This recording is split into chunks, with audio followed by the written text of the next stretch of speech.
Bonjour à toutes et à tous, bienvenue sur ma chaîne. Aujourd'hui, je vous présente ce deuxième pull fait à la Centro.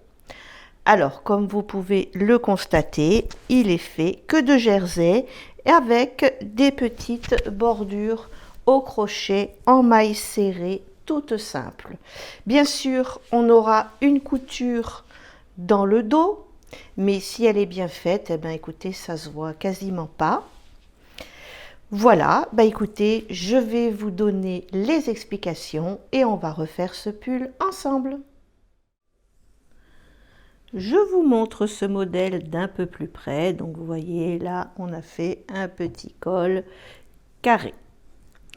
Donc pour faire ce pull, j'ai utilisé de la laine de chez Ziman. Donc c'est la Royale qui se crochette ou se tricote en 4-5, se crochette en 5-6 et pour 100 grammes, vous avez 241 mètres et c'est du 100% acrylique. Et celle-ci, elle date, ça fait au moins 10 ans que je l'ai dans mon placard. Donc c'était le moment de l'utiliser avec la Centro. Alors, vous voyez, j'en ai mis sur la partie devant et sur les manches. Donc ce coup-ci, j'ai fait simplement en tour pour faire les manches. Je vous montre la couture au dos. Donc vous voyez, ça va, ça passe, c'est pas vilain. Et une petite bordure au crochet en maille serrée.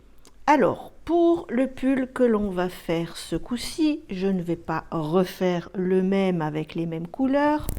Je vais ce coup-ci, on va faire le même modèle, mais avec une couleur différente. Je vais utiliser ce violet foncé qui se crochette ou se tricote en 4-5 et c'est la même chose. Pour 100 mètres, vous avez 241 mètres et c'est la Royale de Ziman que je vais aussi associer avec celle-ci parce que je trouve les dégradés de couleurs très jolies et ça s'associe bien avec le violet foncé.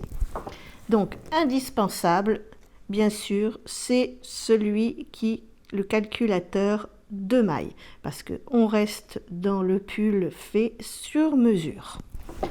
Ensuite, qu'est-ce que j'ai utilisé? Un crochet numéro 5, un crochet numéro 6 et des petits marque-mailles après pour monter les manches. Voilà, donc ceci reste indispensable. Donc moi, je vais vous donner le nombre de mailles et le nombre de rangs pour mon pull, pour une taille L. Après, ce sera à vous d'adapter selon vos mesures. Allez, on y va. Une fois que vous aurez fait vos calculs avec le calculateur pour le tricot, vous allez pouvoir passer à la Centro. Alors, pour ma part, donc avec cette laine, bien sûr, celle de Ziman, pour le dos, j'ai déjà tout fait parce que c'est pas la peine de vous remontrer la Centro, tourner la manivelle, j'en vois pas vraiment l'intérêt. Donc là, on fait le tricot à plat. Pour le dos, donc en deux parties, 36 mailles, 120 rangs, en deux fois, en violet. Ensuite, le devant, 22 mailles, ça représente les deux côtés qui sont là, ces deux bandes-là. Donc 22 mailles, 120 rangs, deux fois en violet. Ensuite, la bande du milieu. Donc là, j'ai mis 28 mailles et j'ai tricoté 100 rangs et une fois en rose. Et ensuite, les manches. Donc là, on tricote en tour.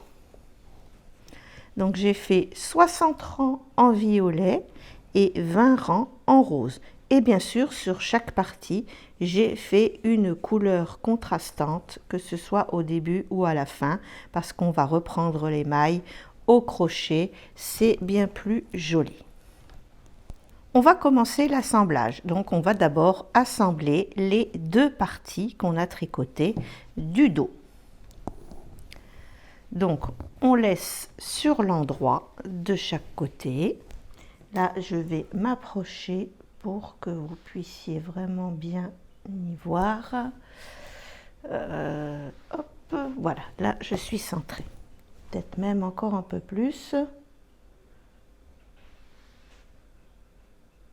Voilà. Donc c'est vrai que sur la laine foncée, c'est pas évident. Donc là, vous voyez, vous avez vos deux premières mailles. Eh bien, on va piquer sous une. On ne fait pas de nœud au bout du fil, enfin moi j'en fais pas, parce qu'après, j'en laisse un petit morceau et je le prendrai dans les mailles serrées quand on va faire le bas ou le haut, ça dépend. Pour le démarrage, je prends une de l'autre côté aussi.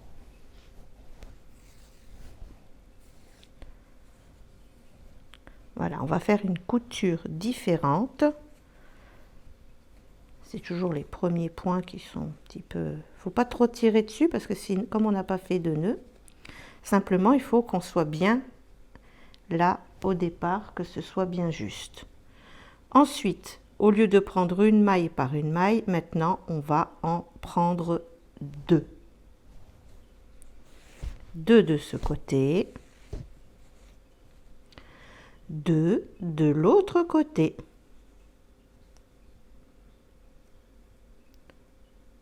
Deux. Vous voyez, là, on en a deux. Et on continue. Deux de ce côté.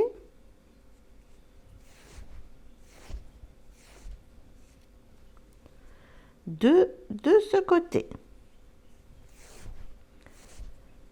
Vous voyez, le système va bien. Alors, on va encore faire quelques points pour que vous voyez le résultat. Deux de ce côté. Deux de l'autre côté. C'est vrai que sur de la laine foncée, c'était plus facile sur le vert clair, là. Voilà, vous voyez, ça donne un joli résultat. On ne voit même plus la couture. Donc vous faites ça, deux mailles de ce côté, deux mailles de ce côté, et comme ça jusqu'en haut.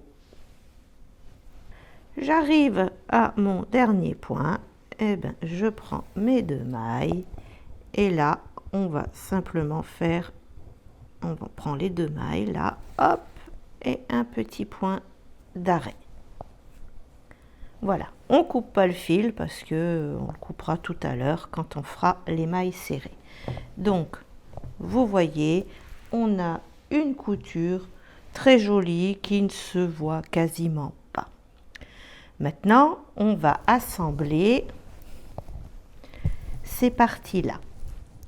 Devant, avec le milieu et les deux côtés. Alors, là, vous voyez, j'ai un petit écart. J'ai un peu plus là que là. Bon, ça ne se voit pas quand je le porte, mais on ne va pas refaire la même erreur. Donc, ce coup-ci, je vais prendre mes deux moitiés. Je vais enlever celle-ci, on n'en a plus besoin. Et je vais compter 20 mailles. Donc, 1, 2, 3, 4, 5, 6... 7, 8, 9, 10, 11, 12, 13, 14, 15, 16, 17, 18, 19, 20. Et je vais mettre un petit marqueur au niveau de cette maille. Voilà, j'ai mis mes deux marqueurs parce que souvenez-vous, ici on avait fait 120 rangs et sur la partie centrale, on avait fait 100 rangs. Donc pareil que pour le dos, je vais venir prendre ma première maille en laissant un bout de fil et ma première maille de l'autre côté. Et on va commencer notre assemblage. Donc du coup, maintenant, j'en prends deux ici. Une et deux.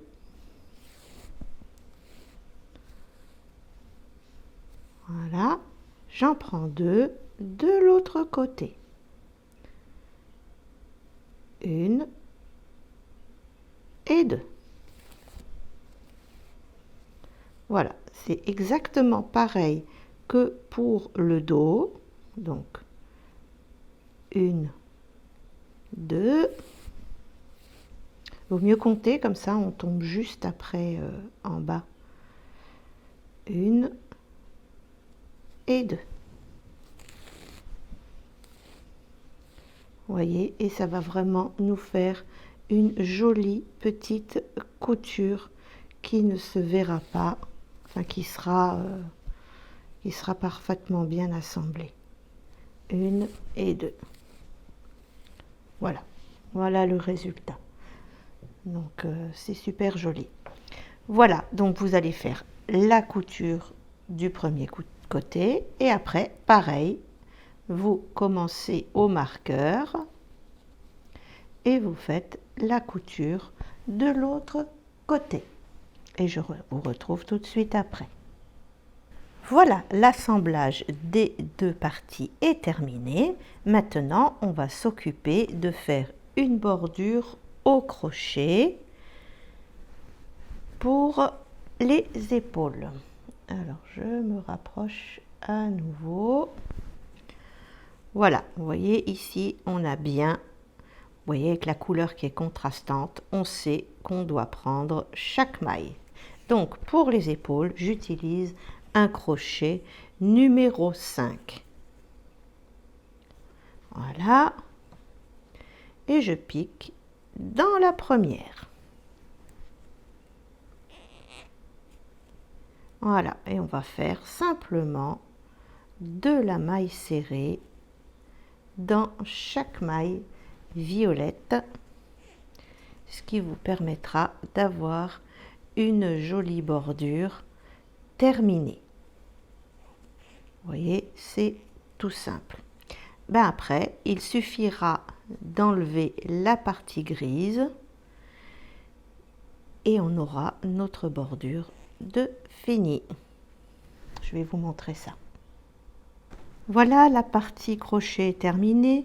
Maintenant, on va défaire la partie grise. Donc, il y a toujours un côté qui se défait facilement, suivant si l'on a commencé ou terminé par cette partie. Mais après, voilà, il suffit de défaire le premier rang et après, ça se détricote très bien.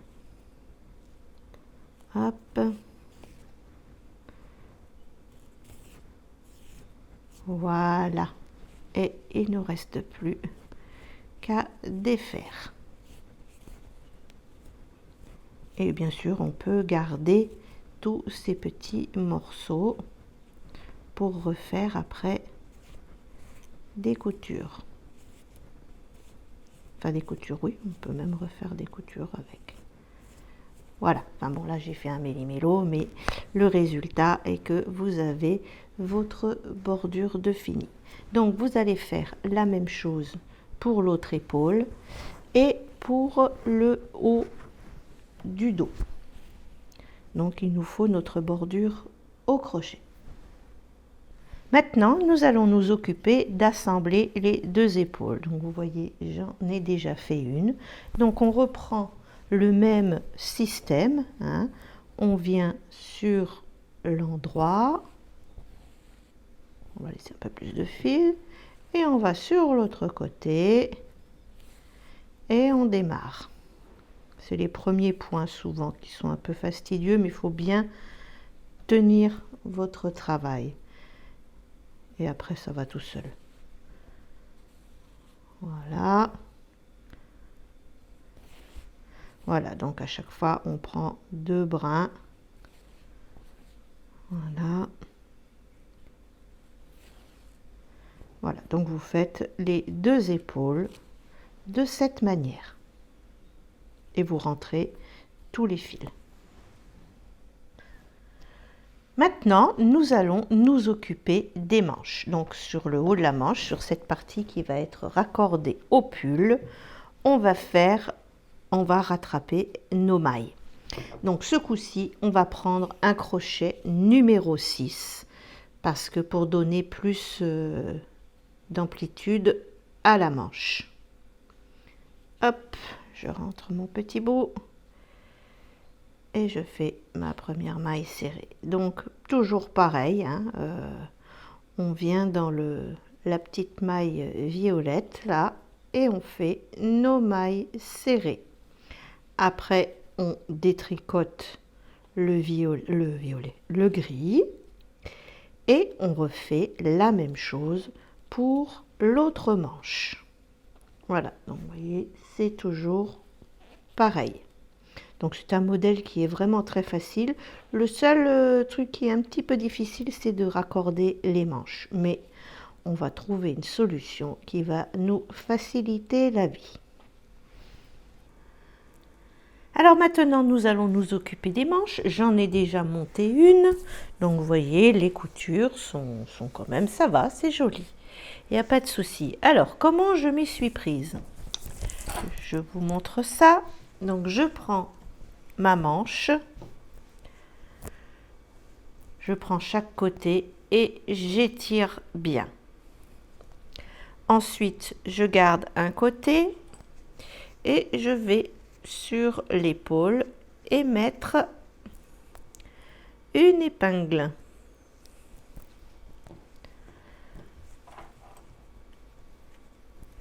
On va en mettre deux.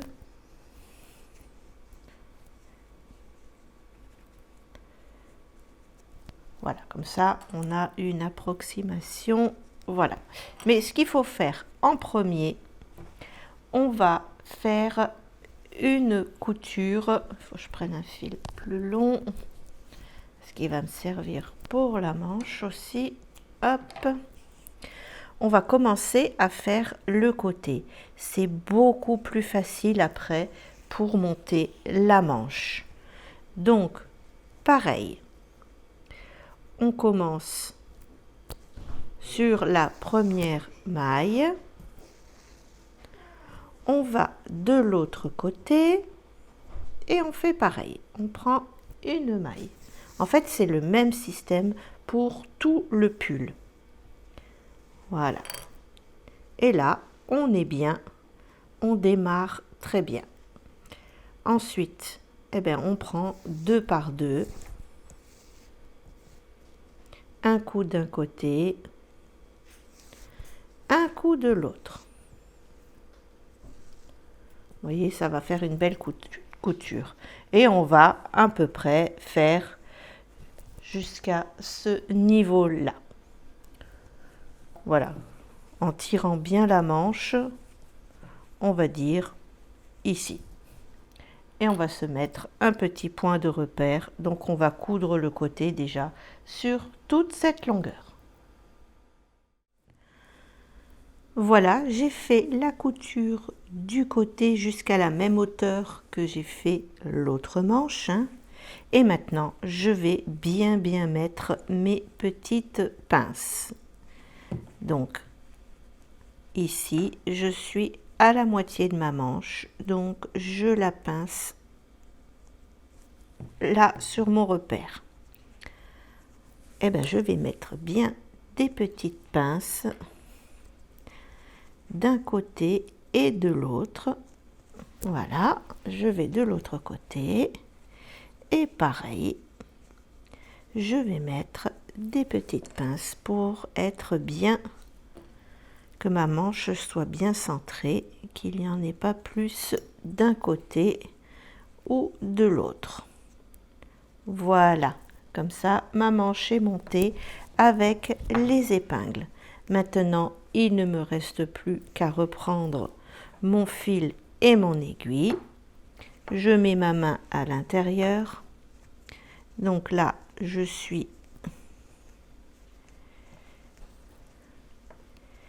vais faire ça c'est la manche, ok. Ici, mon fil est juste sous le bras, d'accord. Et bien maintenant, je vais enlever ma petite pince et pareil, je continue ma couture, un coup d'un côté, un coup de l'autre.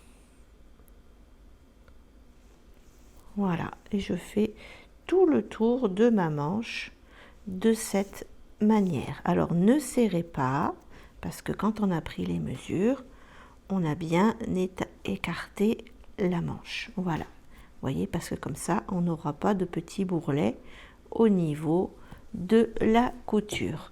J'ai bien écarté, vous voyez, pour qu'on ait une jolie couture. Ce sera tout pour la manche. Il ne restera plus qu'à rentrer les fils et après on va s'occuper des bordures. Alors pour terminer ce pull, c'est très simple. Les manches, vous reprenez chaque maille et vous faites des mailles serrées avec votre crochet numéro 5. Moi, je n'ai fait que 2 tours. Après, c'est à vous de voir si vous avez envie de plus ou de moins. Pour le bas, ben c'est pareil. On va reprendre toutes les mailles. Et là, j'ai dû faire 5-6 tours. Jusqu'à ce que votre travail tienne bien, en fin de compte. Parce que quand on fait que 2 tours, ça rebique. Donc, il faut faire le nombre de tours qu'il vous faut pour que ça tienne bien. Ça donne même une petite forme de tunique. J'aime bien. Alors, pour le col maintenant. Eh bien, pareil. On va reprendre les mailles qui sont là. Il y a juste sur les côtés qu'il va falloir faire attention. Parce que là, j'ai fait une erreur. Donc, on ne va pas refaire la même erreur. Donc, ici, j'ai mis un marqueur. Et on va prendre une maille serrée toutes les 2 mailles. Voilà. Et on va compter le nombre de mailles qu'on a pour avoir exactement le même nombre de mailles de l'autre côté. Et après, eh ben, vous reprenez, vos mailles serrées tout le long. Et là, ben, c'est pareil, j'ai fait simplement 2 tours pour le col. Voilà. Eh bien, écoutez, après avoir fait tout ça, il ne restera plus que l'essayage. Alors j'ai fait une petite modification au niveau du col parce que je trouvais qu'il était un peu trop échancré. Donc qu'est-ce que j'ai fait? J'ai fait 2 tours de plus en maille serrée, mais simplement aux 4 angles, donc ici, ici et ici et là, j'ai fait 2 mailles serrées fermées ensemble.